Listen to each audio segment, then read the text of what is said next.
हमारे कॉन्स्टिट्यूंसी के बीच में जितने भी लीडर्स ने इलेक्शन लड़ा, तो मुझे लगता है कि वो 2014 की सोच के मुताबिक इन्होंने इलेक्शन लड़ा, जो कि आज 2024 में ऐसी सोच नहीं थी।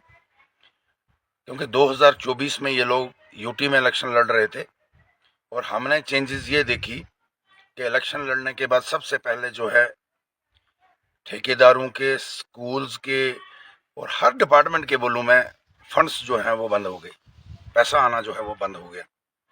ठेकेदार अपनी जगह रो रहे हैं, जहाँ ठेकेदार रो रहा है वहाँ मजदूर रो रहा है।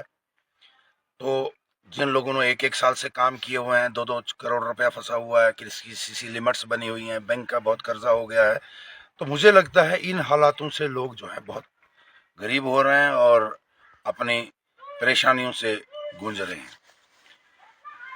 मुझे ज़ाती तौर पर एक चीज़ का बहुत अफसोस होता है कि लीडर्स बनो, और ख़ास करके जो हमारे इलाके के मुस्लिम लीडर्स हैं, जो अपने आप को शरीयत और इस्लाम के तर्ज पे ज़िंदगी बसर करते हैं और बसर करना चाहते हैं, उनको वल्लाह एक चीज़ का, कम से कम एक चीज़ का उनको ये परवाह करनी चाहिए, एक सोच करनी चाहिए कि भाई झूठ उतना बोलो जो झूठ क़यामत के दिन कब्र में तुम्हारे ऊपर सांप बन के मुसल्लत ना हो जाए।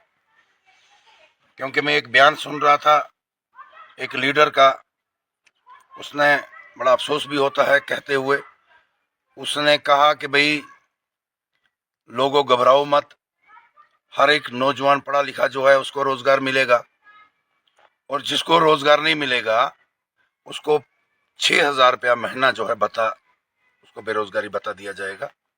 कुछ भी नहीं हुआ, बात ही नहीं की।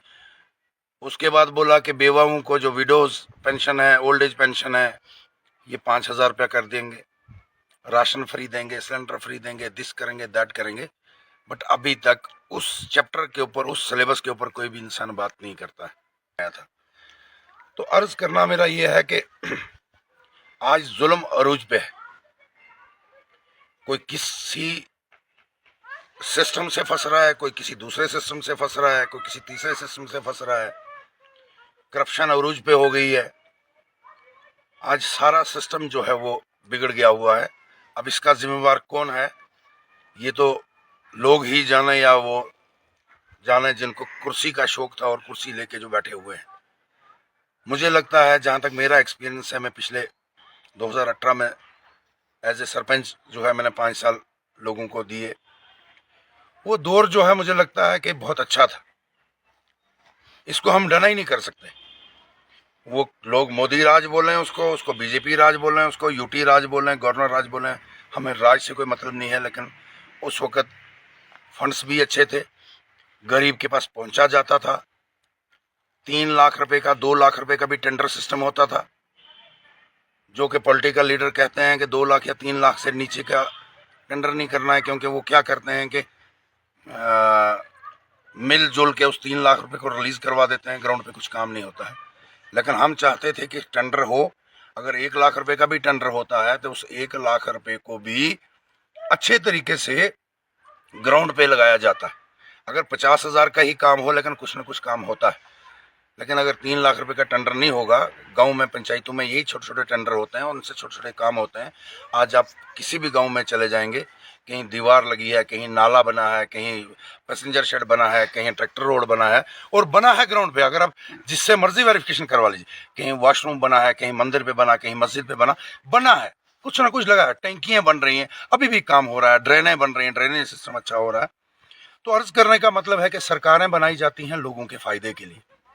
कि इलेक्शन से पहले सारी पार्टीज जो थी वो चिल्लाती थी कि भाई इलेक्शन नहीं हो रहे हैं, डेमोक्रेटिक सिस्टम जो है बहाल नहीं हो रहा है, तो अच्छा कह रहे थे वो। लेकिन साथ ही साथ में जो पॉलिटिकल पार्टीज मैक्सिमम ये बोल रही थी कि हम जो इलेक्शन जम्मू कश्मीर में हों, ये हों स्टेट बहाल होने के बाद, लेकिन फिर भी इन्होंने यूटी में इलेक्शन किए। क्या इन लीडर्स को पता नहीं था कि यूटी में इलेक्शन हो के या यूटी के इलेक्शन होने के बाद हमारे पास कितनी पावर्स रहेंगी? वही उमर साहब ने बोला था कि भाई मैं यूटी में चीफ मिनिस्टर नहीं बनूंगा, क्योंकि मेरे को चपरासी लगाने के लिए भी गवर्नर से परमिशन नहीं लेनी है। और वही बंदे समझ के फिर जो है इलेक्शन लड़ा, उनने, लोगों ने मैंडेट दिया उनको, भरोसा किया उनके ऊपर।